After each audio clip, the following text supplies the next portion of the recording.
पाऊस पडण्याची शक्यता हवामान विभागाने व्यक्त केली तर प्रामुख्याने सिंधुदुर्ग, रत्नागिरी तसंच कोल्हापुरात जोरदार पावसाची शक्यता असून हवामान विभागाने सिंधुदुर्गला रेड तर कोल्हापूरला ऑरेंज अलर्ट दिला आहे। मोसमी पावसाचा 4 महिन्यांचा हंगाम समाप्त झाल्याचं भारतीय हवामान विभागाने जाहीर केलं आणि यंदा एल निनोचा प्रभाव असताना सुद्धा सरासरी 820 मिलीमीटर पाऊस झाल्याचं हवामान विभागाने सांगितलंय। तर देशभरातील पर्जन्यमान विचारात घेता सरासरीच्या 94.4% मोसमी पाऊस झाला असून एल निनोचा प्रभाव मार्च 2024 पर्यंत कायम राहण्याची शक्यता आहे। मावळ तालुक्यामध्ये पडत असलेला परतीचा पाऊस हा भात पिकांसाठी पोषक आहे। सद्यस्थितीमध्ये इंद्रायणी भात पिकं जोमात आली आहेत आणि भात पिकाला नवसंजीवनी मिळाल्यामुळे शेतकरी आनंदात आहेत। मावळ तालुक्यासह पिंपरी चिंचवडला पाणी पुरवठा करणारं पवना धरण 100% भरले आणि त्यामुळे आता पवना नदीपात्रामध्ये पाण्याचा विसर्ग सुरू करण्यात आला असून नदीकाठच्या नागरिकांना सतर्कतेचा इशारा देण्यात आलाय। नदीपात्रात कोणीही उतरू नये असं आवाहन प्रशासनाकडून करण्यात आलंय। मुंबई पुणे यशवंतराव चव्हाण द्रुतगती मार्गावर धुक्याची चादर पसरल्याचं पाहायला मिळालं तर अमृतांजन पूल धोक्यात हरवला असून या मार्गावरची वाहतूक काही काळ मंदावली आहे। निगडीमधील जलशुद्धीकरण केंद्रातील देखभाल दुरुस्तीच्या कामासाठी 5 ऑक्टोबर रोजी पाणीपुरवठ्याची यंत्रणा बंद ठेवण्यात येणार आहे। त्यामुळे आता येत्या गुरुवारी पिंपरी चिंचवडचा पाणीपुरवठा बंद राहणार आहे। पाणी जपून वापरण्याचं आवाहन पालिकेनं केलं। जून महिन्याचा शेवटचा आठवडा, ऑगस्टचा पहिला आठवडा आणि सप्टेंबरमध्ये झालेल्या चांगल्या पावसामुळे पुण्यातील धरणांमधील पाणीसाठा 28.38 टीएमसी पर्यंत पोहोचलाय। तसंच 5 टीएमसी पाणी कालव्यामध्ये सोडण्यात आलंय। खडकवासला प्रकल्पामध्ये पावसाळ्यात आतापर्यंत सुमारे 33 टीएमसी पाणी जमा झाले। मुंबईच्या प्रवेशद्वारावर महाराष्ट्र राज्य रस्ते विकास महामंडळाच्या टोलनाक्यावर आजपासून टोल दरवाढ लागू होणार आहे। त्यामुळे आता ऐन महागाईतच सर्वसामान्यांच्या खिशाला कात्री लागणार आहे। मात्र रस्त्यांवरील सुविधांचा अभाव असताना टोलवाढ का असा सवाल उपस्थित होतोय। तर पुण्यामधील प्रवाशांसाठी आजपासून ई तिकीट कॅशलेस पेमेंट सुविधा सुरू करण्यात येते। पालकमंत्री चंद्रकांत पाटील यांच्या हस्ते ई तिकीट सुविधा सुरू करण्यात येणार असून ई तिकीट मशीनमध्ये तिकीट रकमेचा QR कोड स्कॅन करून UPI द्वारे पेमेंट करता येणार आहे।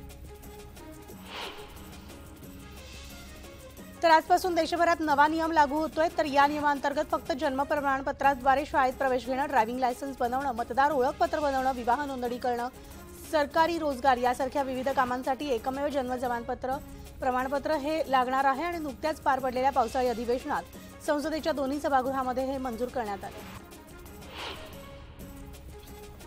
मुंबई गोवा राष्ट्रीय महामार्गावरील रायगड आणि रत्नागिरी जिल्ह्याला जोडणाऱ्या कशेडी बोगद्याच्या कामाला गती देण्यात येणार आहे। यासाठी आता राष्ट्रीय महामार्ग बांधकाम विभाग आगामी 4 ते 5 दिवसांमध्ये बोगद्यातील वाहतूक बंद करण्यात येणार असल्याची माहिती देण्यात आली आहे। मुंबई गोवा राष्ट्रीय महामार्गावरील रायगड आणि रत्नागिरी जिल्ह्याला जोडणाऱ्या कशेडी बोगद्यातून गणेशोत्सवासाठी ती वाहतूक सुरू करण्यात आली होती। पनवेल रेल्वे स्थानकामध्ये पायाभूत सुविधा संबंधित कामकाजासाठी बेलापूर रेल्वे स्थानक ते पनवेल रेल्वे स्थानक या दरम्यान 38 तासांचा मेगा ब्लॉक घेतलेला आहे। त्यामुळे आता बेलापूर रेल्वे स्थानक ते पनवेल रेल्वे स्थानक दरम्यान लोकल रेल्वे सेवा बंद राहणार आहे आणि त्या अनुषंगाने NMMTनं मेगा ब्लॉक कालावधीमध्ये प्रवाशांच्या सोयीसाठी 28 विशेष बसनं 235 फेऱ्यांद्वारे बस सेवा देण्यात येणार आहे। तर मध्य आणि कोकण रेल्वे मार्गावरून धावणाऱ्या रेल्वेगाड्यांच्या वेळेत बदल करण्याचा निर्णय मध्य रेल्वेनं घेतला आणि आजपासून नव्या वेळेनुसार रेल्वेगाड्या धावतील। यामध्ये CSMT मडगाव कोकण कन्या एक्सप्रेस तर मडगाव CSMT जनशताब्दी एक्सप्रेस यासह इतरही रेल्वेगाड्यांचा समावेश आहे। गोकुळच्या म्हशीच्या दुधाच्या दरात लवकरच वाढ होणार असल्याचं समोर आलंय। डेअरीनं म्हशीच्या दुधाची खरेदी दर हा 1 ऑक्टोबरपासून प्रति लिटर मागे 1.5 रुपयानं वाढवला। त्यामुळे आता येत्या काळात दुधाच्या विक्री दरातील वाढ ही अटळ असल्याचं दिसतं।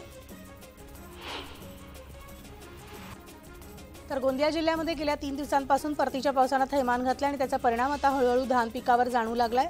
देवरी तालुक्यामधील डवकी या गावात मुसळधार पावसामुळे धान पिकाचं नुकसान झालंय आणि त्यामुळे शेतकरी अडचणीत सापडलाय। मुख्यमंत्र्यांच्या वर्षा या निवासस्थानी पार पडलेली बैठक संपन्न झाली असून मुख्यमंत्री एकनाथ शिंदे आणि दोन्ही मुख्यमंत्र्यांमध्ये बैठक झाली आहे। तर यावेळेस ओबीसी आरक्षण, मराठा आरक्षण आणि कांदा प्रश्नावर तिन्ही नेत्यांमध्ये महत्त्वाची चर्चा झाल्याचं सांगितलं जाते। तर भाजपकडून आगामी लोकसभा विधानसभा निवडणुकीची तयारी सुरू असून यामध्ये भाजपच्या केंद्रीय निवडणूक समितीची बैठक पार पडणार आहे आणि या बैठकीला देवेंद्र फडणवीस सुद्धा उपस्थित राहणार आहेत। तर मनोज जरांगे पाटील यांनी छगन भुजबळ यांच्यावर निशाणा साधलाय। मराठ्यांनी छगन भुजबळांना बळ देण्याचं काम करू नये असं म्हणत त्यांनी भुजबळांवर टीकास्त्र सोडलंय। मराठ्यांना आरक्षण देण्यासाठी हवे तितके पुरावे सरकारला मिळालेले आहेत आणि आता आणखी काय हवंय, त्यामुळे लवकरात लवकर मराठा समाजाला आरक्षण द्या असे एल्गार मनोज जरांगे पाटील यांनी जिंतूरमधील सभेत काढलेत। तर जरांगे पाटील हे महाराष्ट्राच्या दौऱ्यावर असून परभणी जिल्ह्यामध्ये पहिली सभा संपन्न झाली। यावेळेस मराठा बांधव मोठ्या संख्येने उपस्थित होते। तर गांधीजींची हत्या करणारा आरोपी गोडसेची प्रतिमा घेऊन विसर्जन मिरवणुकीमध्ये नाचल्याचा प्रकार समोर आलाय। जळगाव जिल्ह्यातील अमळनेर शहरातील गणेश विसर्जन मिरवणुकीमध्ये हा प्रकार घडलाय। भिडेची प्रतिमा हातात घेऊन नाचतानाचा व्हिडिओ सोशल मीडियावर व्हायरल झालाय।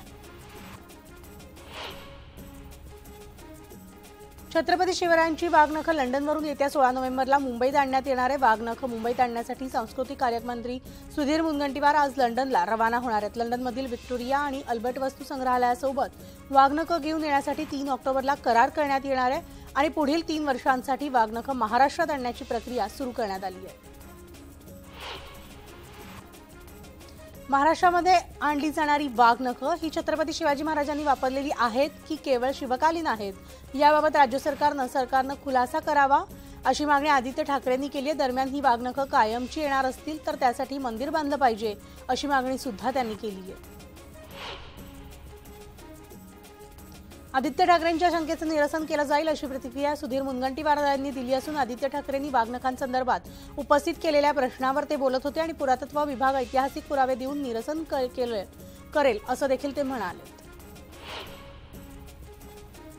तर राज्यात धनगर आरक्षणाचा प्रश्न मार्गी लावण्यासाठी विविध मार्गाने आंदोलन केली जात आहेत आणि सोलापूरच्या मोहोळ तालुक्यामध्ये धनगर समाजाचा एसटी कोट्याचा समावेश करावा या मागणीसाठी हजारो धनगर बांधवांकडून तहसील कार्यालयावर मोर्चा काढण्यात येणार आहे। मेंढरांसह 5 ते 6 हजार बांधव मोर्चामध्ये सहभागी होतील। धनगर समाजाला आदिवासींच्या कोट्यातून आरक्षण देऊ नये या मागणीसाठी मुंबई आग्रा महामार्गावरील आरबीजवळ रास्ता रोको करण्यात आला। यावेळी आदिवासी एकलव्य संघटनेच्या कार्यकर्त्यांनी जोरदार घोषणाबाजी करत सरकारचा निषेध केलाय। तर रास्ता रोकोमुळे मुंबई आग्रा महामार्गावर वाहनांच्या लांबच लांब रांगा लागल्या होत्या। लातूरमधल्या तांदुळजा इथल्या ग्रामस्थांनी मराठा आरक्षण मिळेपर्यंत मतदानावर बहिष्कार टाकण्याची शपथ घेतली आणि ज्या गावातून मुक्तीसंग्रामाची ठिणगी पडली होती त्या लातूरमधील तांदुळजा इथल्या ग्रामस्थांनी पांडुरंगाला साक्ष ठेवत मराठा आरक्षण जोपर्यंत मिळत नाही तोपर्यंत नेत्यांना गावबंदी आणि मतदानावर बहिष्कार टाकणार असल्याची शपथ घातली। मावळमधील शेतकऱ्यांनी महाबीज कंपनीच्या अधिकाऱ्यांना घेराव घातलाय। तर बोगस बियाणांमुळे शेतकरी संतप्त झालेत। अशात भात आल्यानंतर 60 रुपये किलो दरानं आमच्याकडून घेऊन त्याची विक्री तुम्हीच करा अशी ऑफर शेतकऱ्यांनी महाबीजच्या अधिकाऱ्यांना दिली आहे। साईनं दानात येणाऱ्या रकमेत चक्क अपहार झाल्याची घटना समोर आली। शिर्डीच्या साई संस्थानच्या देणगी कार्यालयात हा प्रकार घडल्याची माहिती उघड झाली असून पोलिसात या प्रकरणी गुन्हा दाखल झाला आहे। दानाच्या पावतीमध्ये अपहार झाल्याचं उघड झाल्यानं साई संस्थान या प्रकरणी पोलिसात गुन्हा दाखल केलाय। तर पोलीस असल्याचं सांगत लूटमार करणाऱ्या दोघांना पकडण्यात आलं। बीडमध्ये ही घटना घडली असून बाबूलाल अली आणि मिस्कित जाफरी अशी या आरोपींची नावे आणि त्यांच्यावर तब्बल 20हून अधिक गुन्हे दाखल आहेत। धुळे शहराजवळील नकाणे तलाव परिसरामध्ये अवैधरित्या गौण खनिजाचं उत्खनन सुरू असल्याचं समोर आलं। तर मात्र प्रशासनातर्फे कोणतीही कारवाई करण्यात आलेली नाहीये। त्यामुळेच आता निसर्गासोबतच पर्यावरणाचा ऱ्हास होत असताना प्रशासनाच्या उदासीन भूमिकेमुळे पर्यावरण प्रेमींनी नाराजी व्यक्त केली आहे। तर तळेगावमधल्या अंबी एमआयडीसी इथं नाणोली रोडवर भरधाव कंटेनरची दुचाकीला धडक बसली। यामध्ये दुचाकीवरील बापलेकीचा जागीच मृत्यू झालाय। 2 जण जखमी झालेत। कंटेनरने दुचाकीला धडक दिल्यानंतर दुचाकीवरील सर्वजण खाली पडले। मात्र यावेळेस कंटेनर न थांबता त्यांच्या अंगावर निघून गेल्याचं सांगितलं जातं।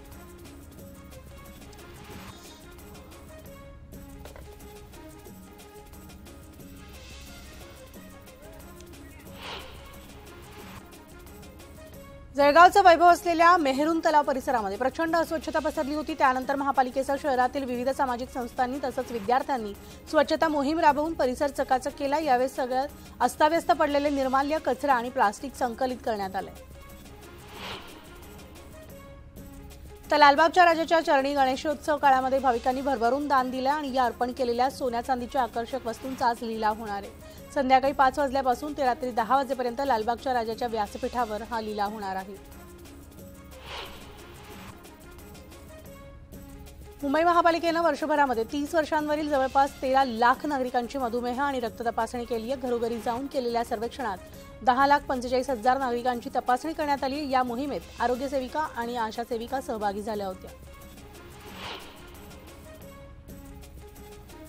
यंदा ठाणेकरांच्या दरात नव्या कोऱ्या 8,500 गाड्या दाखल झालेल्या आहेत, तर ठाणे प्रादेशिक परिवहन कार्यालयात सप्टेंबर महिन्यात तब्बल 8,600 वाहनांची नोंदणी झाली आणि हा या महिन्यातील उच्चांक असल्याचं अधिकाऱ्यांनी सांगितलंय।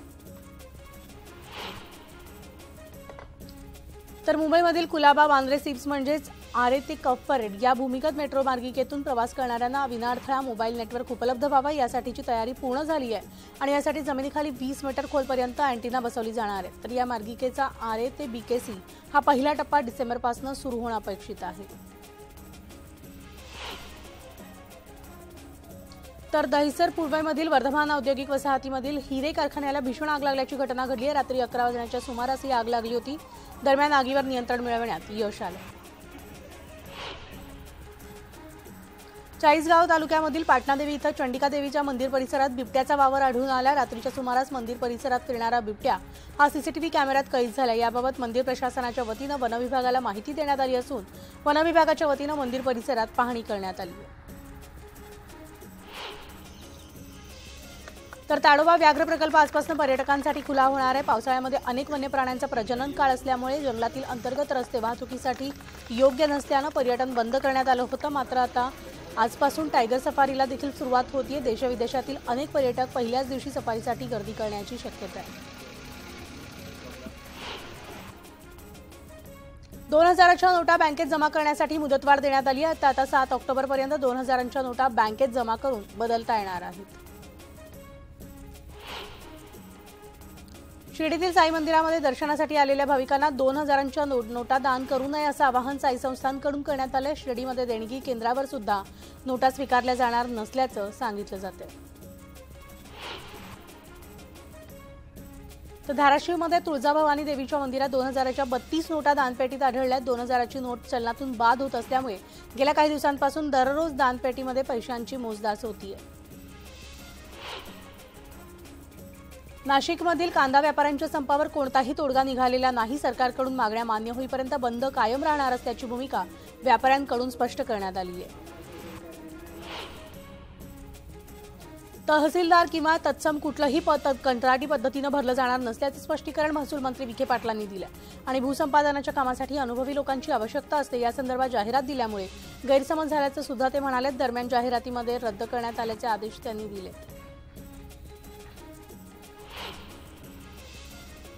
तर ऑक्टोबरच्या पहिल्याच दिवशी महागाईचा फटका बसलेला आहे। कमर्शियल एलपीजी गॅस सिलेंडरच्या दरात 209 रुपयांची वाढ झाली आहे आणि या किमती आजपासून लागू केल्या जाणार आहेत। तर छत्रपती संभाजीनगर जिल्ह्यामधील लाडगावनं एक नवा आदर्श घालून दिला। 2000 लोकवस्ती असलेल्या गावामध्ये संपूर्ण घरांना गॅस पाईपलाईनद्वारे पुरवठा करण्यात येतोय। विशेष म्हणजे पाईपनं गॅस पुरवठा करणारा हा गाव महाराष्ट्रातील पहिलाच गाव ठरलंय। छत्रपती संभाजीनगरमधील निझामगंज वसाहतीमधले घर स्वतःच्या नावावर दाखवत 5 लाखांचं कर्ज घेण्यात आलंय। मात्र 7 वर्ष उलटूनही कर्जाची परतफेड न करणाऱ्या सय्यद सुलतान बेगम सय्यद यांच्यासह अन्य दोघांवर गुन्हा दाखल करण्यात आलाय। निझामगंज वसाहतीमधल्या घराची कागदपत्र तपासली असताना ते बनावट असल्याचं स्पष्ट झालं। त्यानंतर ही कारवाई करण्यात आली आहे। छत्रपती संभाजीनगरहून सध्या मुंबई, दिल्ली, हैदराबाद आणि बंगळुरू या 4 शहरांसाठी विमानसेवा सुरू आहे। यामध्ये मुंबईला जाणाऱ्या विमान प्रवाशांची संख्या ही सर्वाधिक आहे आणि गेल्या 8 महिन्यामध्ये शहरातून सुमारे 4 लाख नागरिकांनी विमान प्रवास केलाय। तर हिंगोली शहरामधील गांधी चौक भागामध्ये मराठा आरक्षणाच्या मागणीसाठी साखळी उपोषण सुरू आहे आणि या उपोषणस्थळी मनोज जरांगे पाटील यांनी भेट दिली असून त्यावेळेस त्यांनी उपोषणकर्त्यांशी आणि समाज बांधवांशी बोलताना आरक्षणाच्या मागणीसाठी सगळ्यांनी मतभेद विसरून एकत्र येण्याचं आवाहन सुद्धा केलंय। आणि या बातम्यांच्या बुलेटिनमध्ये एक छोटासा ब्रेक घेतो आणि लगेचच परतणार आहोत। पात्रा न्यूज 18 लोकमत।